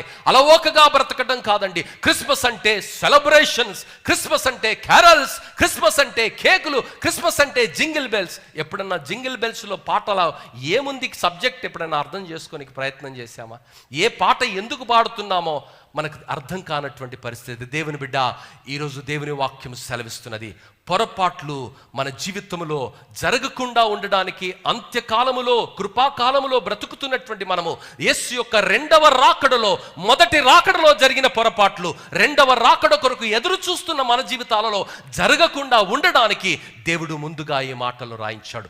ఈ మాటలు రాయించినటువంటి దేవుడు ఆ మాటలను నీవు నేను తీక్షణంగా గ్రహించాలని ఆయన ఆశపడుతున్నాడు. మొట్టమొదటిగా దేవుడు వారి సిద్ధపాటును చూశాడు. 2వదిగా దేవుడు వారి పొరపాట్లను కూడా చూశాడు. 3వదిగా దేవుడు వారిని దిద్దుతున్నాడు. దేవుని బిడ్డ, దేవుడు నీవు నేను పొరపాట్లు చేసినా క్షమించేవాడు. కానీ ఆ పొరపాట్ల మూల్యాన్ని కూడా మనమే అనుభవించవలసి ఉంటుంది. దావీదు పొరపాటు చేశాడు, మోషే పొరపాటు చేశాడు. మరి భక్తులందరూ చేసిన పొరపాటు యొక్క మూల్యాన్ని వారే అనుభవించారు, ఎవరూ అనుభవించలేదండి. ఈరోజు నీవు నేను చేస్తున్న పొరపాట్ల మూల్యానికి నీవు నేను బాధ్యత వహించాలి. నీవు నేనే జవాబుదారీతనాన్ని దేవుడు అడగాలి. ఎవరో చేసిన పొరపాటుకు మనల్ని దేవుడు జవాబుదారీతనం అన్నాడు. కాబట్టి నీవు నేను చాలా జాగ్రత్తగా ఉండాలి. దేవుని వాక్యం సెలవిస్తున్నది. మత్తయి సువార్త 2వ అధ్యాయం 9వ వచనంలో ఏమని అంటే, మత్తయి సువార్త 2వ అధ్యాయం 9వ వచనం, ఆ శిశువు ఉన్న చోటికి 8 నుంచి చదువునానా. మీరు వెళ్ళి ఆ శిశువు విషయమై జాగ్రత్తగా విచారించి తెలుసుకొనగానే. ఇక్కడ హేరోదు ఏం చెప్తున్నాడంటే, ఎంత భయంకరమైనటువంటి నటన చూడండి హేరోదులో. ఎంత క్రూరమైనటువంటి వ్యక్తి అంటే, వాని మనస్సులో ద్వేషం ఉంది, వాని మనస్సులో నరహత్య ఉంది, వాని మనస్సులో ఆ చిన్న శిశువును, యూదులకు రాజుగా పుట్టినటువంటి ఆ చిన్న శిశువును చంపాలన్నటువంటి ఒక కుయుక్తి ఆలోచన ఉన్నది. కానీ నవ్వుతూ నొసటితో వెక్కిరిస్తున్నాడు. మీరు చూసి నా దగ్గరికి రండి. దేవుని బిడ్డ, అప్పుడు యాజకులకు, ధర్మశాస్త్ర ఉపదేశకులకు కూడా దేవుని వాక్యములో మీకా గ్రంథము 5వ అధ్యాయము 2వ వచనంలో రాయబడినటువంటి మాట వారు ఎన్నోసార్లు చదివి ఉండొచ్చు. మీకా గ్రంథము 5వ అధ్యాయం 2వ వచనంలో ఏమని రాయబడింది? బెత్లెహేము ఎఫ్రాతా, యూదా వారి కుటుంబములలో నీవు స్వల్ప గ్రామమైనను నా కొరకు ఇశ్రాయేలును ఏలబోవాడు నీలో నుండి వచ్చును. పురాతన కాలం మొదలుకొని శాశ్వత కాలం వరకు ఆయన ప్రత్యక్షమగుచుండెను. దేవుని బిడ్డ, మరి ఆయన పరిస్థితి, ఈ ధర్మశాస్త్ర గ్రంథాలు, ప్రవక్తల గ్రంథాలు, వీరన్నిటి కూడా ధర్మశాస్త్ర ఉపదేశకులు తెలుసండి. కానీ ఆ ధర్మశాస్త్ర ఉపదేశకులకు ఈ జ్ఞానులు వచ్చి రాజుతో చెప్పే వరకు, రాజు ఈ ధర్మశాస్త్ర ఉపదేశకుల్ని పిలిపించే వరకు సత్యం తెలియలే. ఈరోజు మనం అనుకుంటున్నాం క్రైస్తవులం అండి, తాతలు క్రైస్తవులు, ముత్తాతలు క్రైస్తవులు, ఏం తెలియదు. ఆ రోజు శాస్త్రులే ప్రతిరోజు ధర్మాన్ని బోధించేవారు, ఉపదేశాలను బోధించేవారు. కానీ వారికి యేసు ప్రభు లోక రక్షకుడు పుట్టబోతున్నాడన్న పరిస్థితే వాళ్ళకు సోవిలేనటువంటి పరిస్థితి. తూర్పు దేశంలో ఉన్నటువంటి జ్ఞానులు మరి యెరూషలేముకు వచ్చి యెరూషలేములో ఉన్నటువంటి హేరోదుతో వారు మాట్లాడే వరకు హేరోదు వీరు చెబుతున్నటువంటి మాటలు సరి అయినవా కావా అన్నది తెలుసుకోవడానికి ధర్మశాస్త్ర ఉపదేశకులను పిలిపించి అవి ఆ విధంగా ఉన్నవా లేదా అన్నది పరికించి చూడమని అడిగే అంతవరకు వారికి సోవి లేదండి. దేవుని బిడ్డ, ఈరోజు క్రైస్తవ కుటుంబాల్లోనే మనం పుట్టి ఉండొచ్చు, కానీ క్రైస్తవ కుటుంబాల్లో పుట్టినంత మాత్రాన పరలోకం వెళ్ళవు. 10 మంది కన్యకులు ఒకే గదిలో ఉన్నారు. బుద్ధి కలిగిన వారు 5 మంది మాత్రమే ఉన్నారు. 5గురు బుద్ధి లేని వారండి. ఈరోజు ఏ గుంపులోని ఉన్నావు? దేవుని మొదటి రాకడ ఆ రోజు ధర్మశాస్త్రాన్ని చదివేవారు, ధర్మశాస్త్రాన్ని బోధించేవారు, దేవుని విధి విధానాలను జరిగించే ఈ యూదులకు దేవుడు ఆ ఎఫ్రతా అన్న ప్రాంతములో మరి పుట్టబోతున్నాడు అన్నటువంటి సమాచారము దేవుడు గ్రంథస్థము చేసి మీకా ద్వారా 700 సంవత్సరాల క్రితమే రాయించినటువంటి ఆ వాక్య భాగము, లేఖన భాగము వారికి తెలిసినప్పటికీ ఆ రక్షకుడు సాక్షాత్తు పుట్టిన తర్వాత కూడా తెలియనటువంటి అజ్ఞానంలో వారు బ్రతుకుతున్నారు. దేవుని బిడ్డ, ఈరోజు వాక్యంలో దేవుడు అనేకం రాయించాడు తెలుసా? ఈ వాక్యంలో ఎలా ఉందో అలా బ్రతకడానికి నువ్వు నేను పిలువబడ్డాం. ఈరోజు దేవుని బిడ్డ, ఆ వాక్యములో రాయబడినటువంటి మాటలు, మీకు ప్రవక్త ద్వారా చెప్పబడినటువంటి సత్యము ఆ ధర్మశాస్త్ర ఉపదేశకులకు, శాస్త్రులకు, పరిసయ్యులకు అర్థం కానటువంటి స్థితిలో వారు బ్రతుకుతున్నారు. వారికి కూడా సోవి ఎప్పుడొచ్చిందో తెలుసా? జ్ఞానులు వచ్చిన తర్వాతనే. దేవుని బిడ్డ, మరి అలాంటి పరిస్థితిలో మరి వారున్నారు. ఆ పరిస్థితిలో మరి ఏమంటున్నాడు? మీరు వెళ్ళి ఆ శిశువు విషయమై జాగ్రత్తగా విచారించి తెలుసుకొనగానే నేనును వచ్చి ఆయనను పూజించినట్లు నాకు వర్తమానము తెండని చెప్పి వారిని బెత్లెహేమునకు పంపెను. వారు రాజు మాట విని బయలుదేరి పోవచుండగా ఇదిగో తూర్పు దేశమున వారు చూచిన నక్షత్రము ఆ శిశువు ఉండిన చోటికి మీదుగా వచ్చి నిలుచు వరకు వారికి ముందుగా నడిచెను. దేవుని బిడ్డ, ఎంత అద్భుతమైనటువంటి మాటలు ఇవి! ఒక్కొక్క మాట ఒక అమృత గుళిక లాంటి మాట. మరి వారు సహజంగా వాళ్ళ అనుభవంతో చేసిన చేయాలని చేసినటువంటి పొరపాటు కాదు, యాదృచ్ఛికంగా జరిగినటువంటి ఒక పొరపాటును అర్థం చేసుకున్నటువంటి దేవుడు వారిని క్షమించి వారిని మంచి మార్గంలో మరలా నక్షత్రం ద్వారా వారిని నడిపిస్తున్నాడు. కానీ వారికి తెలియదు ఆ హేరోదు హృదయంలో ఎంత భయంకరమైనటువంటి నరహత్యతో కూడినటువంటి ఆలోచన దాగి ఉందో. ఆ ఆలోచనను వారు పసిగట్టలేదు, అమాయకంగా వారు ప్రవర్తించారు. కానీ ఆ అమాయకులను దేవుడు క్షమించి వారి ఆశను చూసి, వారి సిద్ధపాటును చూసి ఆ నక్షత్రాన్ని మరలా మార్గం ద్వారా వారిని నడిపించి దేవుని దగ్గరికి వారిని చేర్చాడు. దేవుని బిడ్డ, ఈరోజు కొన్ని సందర్భాలలో కొన్ని పొరపాట్లు మనం తెలియక చేస్తాం, కొన్ని పొరపాట్లు ఉద్దేశపూర్వకంగా చేస్తాం. ఉద్దేశపూర్వకంగా తెలిసి చేసిన పొరపాట్లను దేవుడు తీవ్రంగా పరిగణిస్తాడు. చెప్పిన తర్వాత కూడా చేసిన పొరపాట్లను దేవుడు తీవ్రంగా పరిగణిస్తాడు. నేను చెప్పినటువంటి ప్రతి ఎగ్జాంపుల్ బైబిల్లో అది మోషేదే కావచ్చు, ఆకానుదే కావచ్చు, అననీయ సఫేరాదే కావచ్చు, దావీదుదే కావచ్చు, మరి ఎవరిదైనా కావచ్చు, వారందరికీ దేవుడు ముందుగానే చెప్పాడు, బాబు ఇది చేస్తే ఇది జరుగుతుంది. చెప్పిన తర్వాత కూడా వారు పొరపాటు చేశారు. వీరికి చెప్పడానికి ఎవరూ లేరండి. ఆ నక్షత్రాన్ని చూస్తూ వచ్చారు. ఆ నక్షత్రాన్ని చూడడం వారు ఎందుకు బంద్ చేశారో తెలియదు. కానీ ఆ చిన్న పొరపాటే ఒక భయంకరమైనటువంటి అంగలార్పుకు, వేదనకు, అనేక కుటుంబాలలో తల్లులు పుత్ర శోకముతో రోధించడానికి కారణమైంది. దేవుని బిడ్డ, మరి ఈరోజు నా జీవితాలను కూడా దేవుడు పిలుస్తున్నాడు. నా జీవితాలను కూడా దేవుడు ఒక జవాబుదారీతనంతో చూస్తున్నాడు. మరి ఆ రోజు ఆ దేవుని యొక్క మాటను బట్టి, దేవుని యొక్క ఆలోచనను బట్టి మరి వారు అడుగులు వేశారు, వారి జీవితాన్ని వారు మార్చుకున్నారు. దేవుని బిడ్డ, దేవుని వాక్యం ఏమంటుందంటే సామెతలు 24వ అధ్యాయం 16వ వచనంలో ఈ విధముగా సెలవిస్తుంది. ఏమని? నీతిమంతుడు 7 మార్లు పడినను తిరిగి లేచును. నీతిమంతుడు 7 మార్లు పడినను అంటే 7 మార్లు పడతాడని అర్థం కాదు. దాని అర్థం it is a figurative language. ప్రియులారా, నీతిమంతుడు పడిన తర్వాత వెంటనే సరి చేసుకుంటాడండి. ఇక్కడ పొరపాటు జరిగింది జ్ఞానులతో.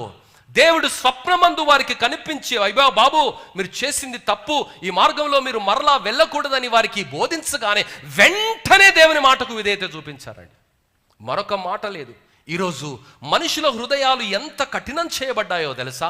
ఎంత పాపములో ఉన్నప్పటికీ కింద పడ్డ కాలు మీద నాదే ఉంది, నేనే రైట్. ఇది వితండవాదం.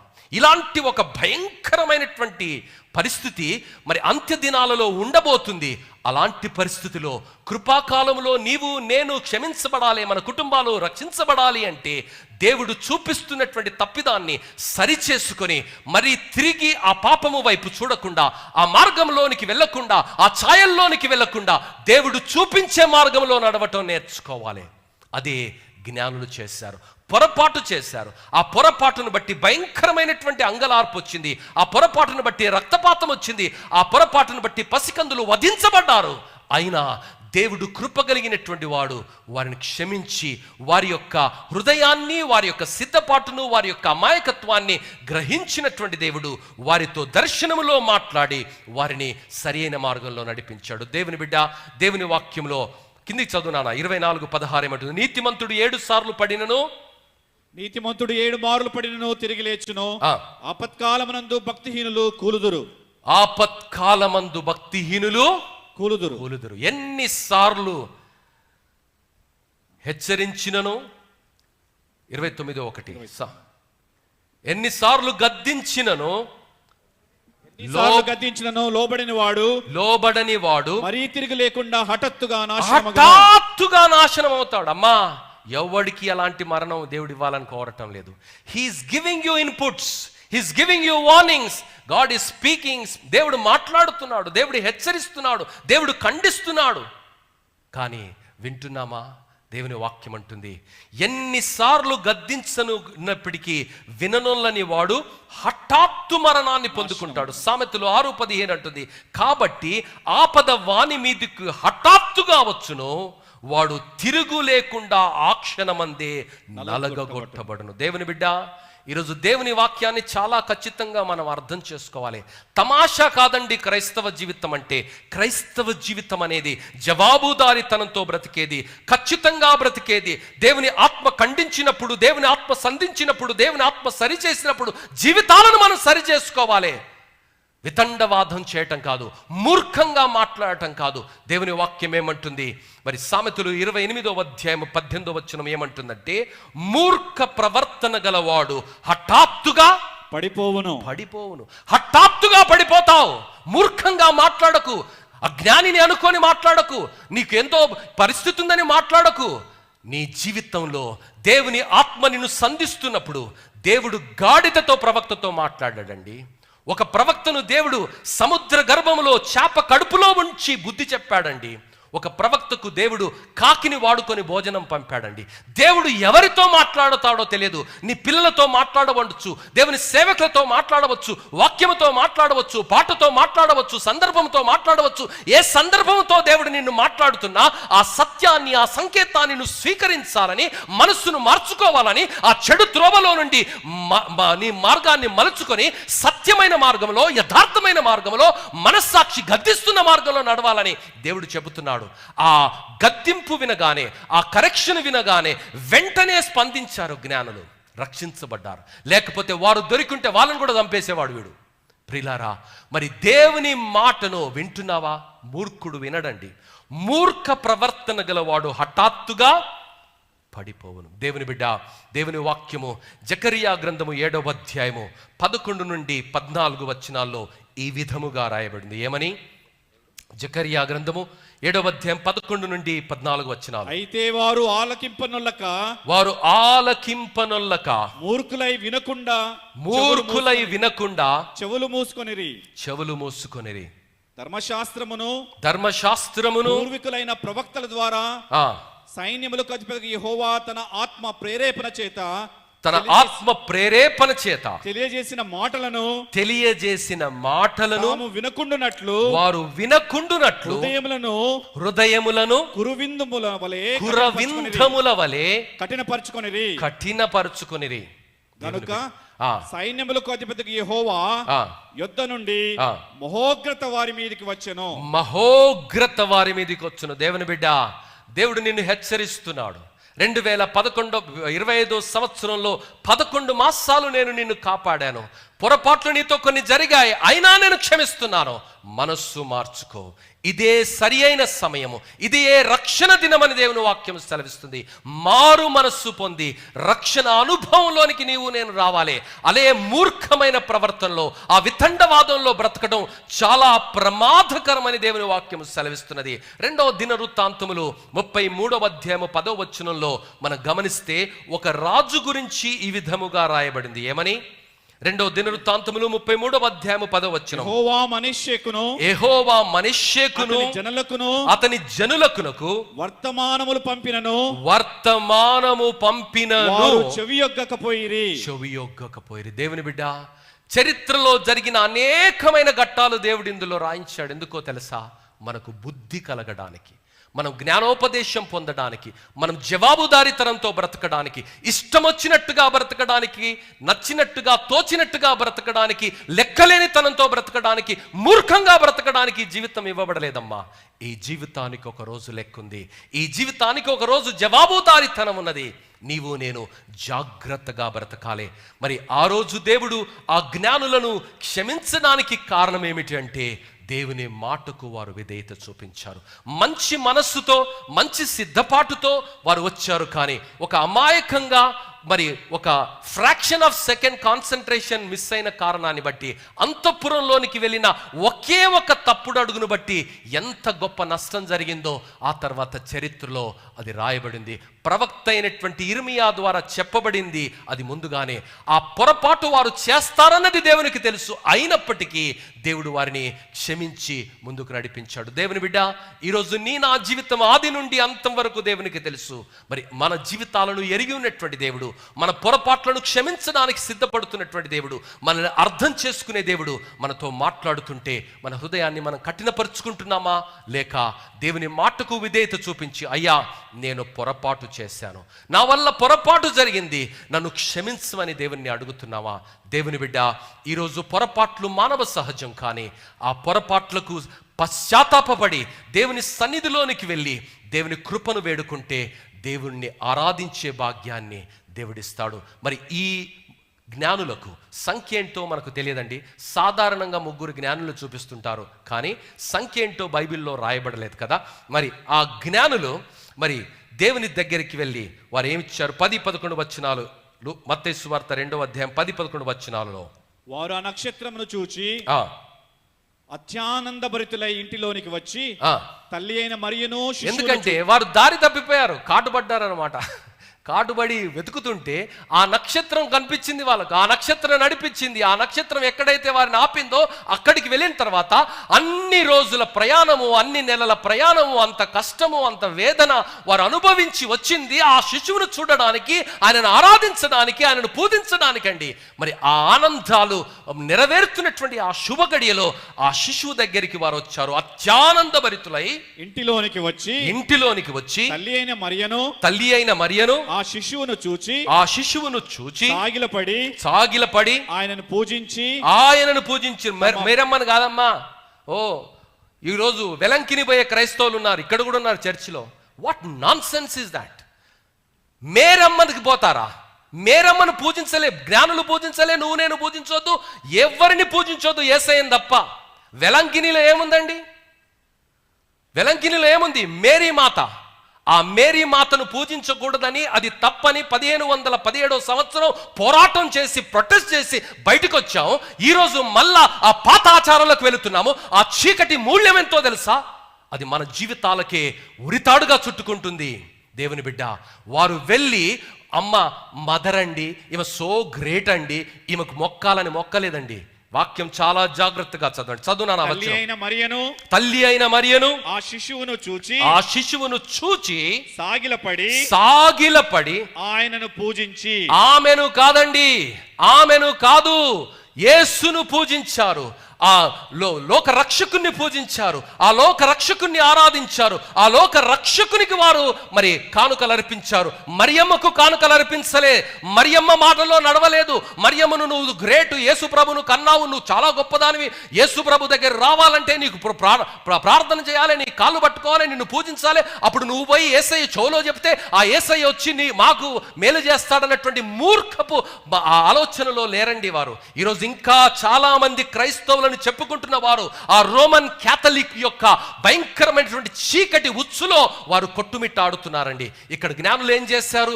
యేసయ్యను వారు సాగిలపడి తమ పెట్టెలు విప్పి బంగారమును సాంబ్రాణిని బోలమును కానుకలుగా ఆయనకు సమర్పించిరి. ఆమెకు కాదండి, ఆయనకు సమర్పించిరి. ఆయనకు సమర్పించిరి, ఆమెకు సమర్పించలేదు, మరియమ్మకు సమర్పించలేదు. మరియమ్మతో నీకు నాకు ఏ సంబంధము లేదు. మరియమ్మ కేవలము దేవుడు ఏర్పరచుకున్నటువంటి ఒక పుణ్యస్త్రీ మాత్రమే. ఆమె యొక్క జీవితాన్ని బట్టి, ఆమె సాక్ష్యాన్ని బట్టి దేవుడు ఆమెను ఏర్పరచుకొని పరిశుద్ధమైన ఆమె జీవితాన్ని అభినందించి తన పాపరహితుడైనటువంటి ఆ కుమారుణ్ణి ఈ లోకంలోనికి తీసుకొని రావడానికి మరియమ్మను ఏర్పరచుకున్నాడు. కానీ మరియమ్మను ఆరాధించమని, మరియమ్మను పూజించమని, మరియమ్మకు కానుకలు ఇవ్వమని ఎక్కడ చెప్పలేదు, మరియమ్మ విగ్రహాలను పెట్టుకోమని ఎక్కడ చెప్పలేదు. కానీ ఈరోజు మరియమ్మను ఆరాధించేవారు, మరియమ్మ చెవిలో ప్రార్థనలు చెప్పేవారు, మరియమ్మకు ప్రార్థన చేసేవారు, మరి పేతురుకు ప్రార్థన చేసేవారు, యాకోబుకు ప్రార్థన చేసేవారు, యోసేపుకు ప్రార్థన చేసేవారు ఈరోజు పుట్టుకొని వస్తున్నారు. కారణం ఏమిటో తెలుసా? వాక్యము తెలియదు. ఈ వాక్యం ఏమంటుంది? ఆ జ్ఞానులు ఆయన సన్నిధిలోనికి వెళ్ళి ఆయనకు కానుకలు అర్పించారు, ఆయన ఎదుట సాగిలపడ్డారు. దేవుని బిడ్డ, ఈరోజు నీవు దేవునికి ఏం కానుకలు అర్పిస్తున్నావు? నీ జీవితాన్ని దేవునికి అర్పిస్తున్నావా? నీ జీవితాన్ని దేవునికి అర్పిస్తున్నావా? దేవుని బిడ్డ, ఆ రోజు జ్ఞానులు వారి యొక్క బంగారాన్ని దేవునికి సమర్పించారు. Today we see a different trend all happening. సేవకి వెళ్ళాలంటే మాకు పైసలు కావాలండి, రియంబర్స్మెంట్ కావాలండి, మేమైనా పని చేయాలంటే మీరు పెట్టుబడి పెట్టండి, తర్వాత మేము ఇస్తాం మీకు. ఇదా సేవ? వారికి ఎవరిచ్చారు బంగారం? బాబు పోయి అక్కడ ఇవ్వమని. వారు కష్టించి సంపాదించినటువంటి బంగారం, వారి కుటుంబాల కొరకు వారు దాచుకున్నటువంటి బోలం, వారి కుటుంబాల కొరకు వారు దాచుకున్నటువంటి సాంబ్రాణిని తీసుకొని వచ్చి దేవుని ఎదుట సాగిలపడి ప్రణమిల్లి ఆరాధిస్తున్నారండి. అది ఆరాధన. ఎవడో ఇచ్చిన డబ్బును పెత్తనం చేయడానికి ఎవడైనా చేయొచ్చు. సండే స్కూల్ పిల్లవాడు కూడా చేస్తాడు. అది దానికి నువ్వు నేనేం అవసరం లేదు. ఈరోజు దేవుణ్ణి ఆరాధించడం ఏమిటంటే మనం ఆత్మతో సత్యముతో మన జీవితాన్ని ఆయనకు అర్పించి, మనము కలిగి ఉన్నదంతా ఆయనకు అర్పించి ఆరాధించడం నేర్చుకోవాలి. ఆదిమ సంఘములో ఆరాధిస్తున్నారు. అందరూ తమ స్థిర ఆస్తులను అమ్ముకొని దేవునికి సమర్పించి వారు ఆరాధిస్తుంటే ఒకడు నటించాడు. అందులో అననీయ సఫీరా అనే దంపతులు అందరి ముందుట నీతిమంతులుగా నటించారు. ఆ నటించడాన్ని దేవుడు తీవ్రంగా పరిగణించాడు. దేవుని బిడ్డ, ఈరోజు నటిస్తున్నామా లేక దేవుణ్ణి మనం ఆరాధిస్తున్నామా?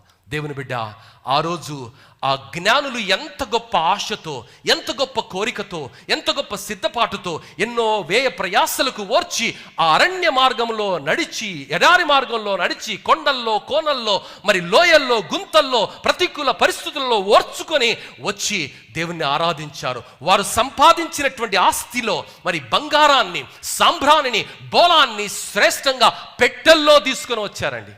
చిన్న చిన్న బాక్సుల్లో కాదు, పెట్టెల్లో మోసుకొని వచ్చారు. దేవుడు నీకు పెట్టెల నిండా ఆస్తిస్తున్నాడు కదా, దేవునికి నువ్వు ఎంత ఇస్తున్నావు? How much do you honour God depends. One day God is going to recognise it. ఆ రోజు 2000 సంవత్సరాల క్రితము ఆ జ్ఞానులు ఇలా ప్రపంచమంతా వారు చేసినటువంటి పని ప్రపంచమంతా గుర్తిస్తుందని వారికి తెలియదు, వారి గురించి రాయబడుతుందని వారికి తెలియదు. కానీ దేవుడు వారికి చూపించిన మార్గములో నడిచి దేవునికి వారు సమర్పించారు.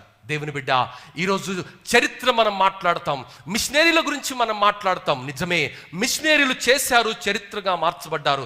రేపో మాపో నీవు నేను చరిత్ర పుస్తకాల్లో ఎక్కుతాము. మన గురించి మనుషులు ఏం మాట్లాడతారు? ఆ అంకుల్ టైంకి వచ్చేవాడండి, ఆ అంకుల్ దేవుని సేవను ప్రేమించేవాడండి, ఆ అంకుల్ ఆ ఆంటీ దేవుని డబ్బులు ఎప్పుడూ ముట్టలేదండి. దేవుడు అంటే ఎంతో ప్రేమించేవారు. దేవుని ఎంతగా ప్రేమించేవారంటే ఎన్ని పరిస్థితులైనా, ఎంత కష్టమైనా దేవుని సేవకు వారు వారు ప్రాధాన్యతనిచ్చేవారు, ఎంత కష్టమైనా ఎంత అవమానమైనా దేవుణ్ణి వారు ముందు పెట్టేవారని సాక్ష్యంగా చెబుతారా? వాడు సేవకు ఎందుకు వచ్చిండో తెలుసా? బతకలేక బయట, అందుకనే సేవకు వచ్చిండని మన గురించి మాట్లాడతారా? దేవుని బిడ్డ, కాలం మన పైన సాక్ష్యంగా నిలబడబోతుంది. ఈరోజు వారి పొరపాట్లను దేవుడు ఎందుకు క్షమించాడో తెలుసా? వారి మనస్సును దేవుడు చూశాడు, వారి యొక్క ఆలోచనను దేవుడు చూశారు, వారి యొక్క సిద్ధపాటును దేవుడు చూశాడు. అనుకోకుండా జరిగిన పొరపాటును దేవుడు క్షమించాడు. ఆ పొరపాటును దేవుడు వారికి జ్ఞాపకం చేసి, ఆ మూర్ఖుడైనటువంటి వ్యక్తి దగ్గరికి మీరు వెళ్ళొద్దు అంటే ఆ మూర్ఖుని దగ్గరికి వారు వెళ్ళలేదండి, ఆ నరహంతకుని దగ్గరికి వారు వెళ్ళలేదండి. మరొక మార్గములో వారు వెళ్ళారు, సంతోషంగా వెళ్ళారు. దేవుని బిడ్డ, దేవుడు వారిని క్షమించాడు. ఈరోజు నీ జీవితం క్షమించబడాలి అంటే, నీ జీవితం ఆశీర్వదించబడాలంటే, నీ కానుక అంగీకరించబడాలంటే నీ జీవితంలో కూడా ఆ అవగాహన రావాలి, నీ జీవితంలో కూడా అలాంటి తగ్గింపు రావాలి, అలాంటి ఒక పరివర్తన రావాలన్నది దేవుడు ఆశిస్తుండగా తల్లు వంచి ప్రార్థన చేసుకుందాం. దేవుని బిడ్డ, యాజకులకు, ధర్మశాస్త్ర ఉపదేశకులకు, అనేకులకు యేసయ్య ఎక్కడ పుట్టుతున్నాడో అన్న వర్తమానం ఉంది, కానీ ఎవ్వడికి కూడా తట్టలేదు, ఎవరు కూడా ప్రయత్నం చేయలేదమ్మా. కానీ ఎక్కడో తూర్పు దేశంలో ఉన్నటువంటి పర్షియన్స్, మరి పారసీకులైనటువంటి జ్ఞానులు దాదాపుగా 1700 కిలోమీటర్లు అరణ్యములో, ఎడారిలో, కొండల్లో, కోనల్లో, గుట్టల్లో, ప్రతికూల వాతావరణంలో నడుచుకుంటూ వచ్చి ఆయనను ఆరాధించడానికి వంటలపైన బంగారాన్ని, సాంబ్రాణిని, బోలాన్ని మోసుకొని వచ్చారు. ఎంత ధైర్యం, ఎంత సాహసం! దొంగలు ఏమన్నా చేస్తే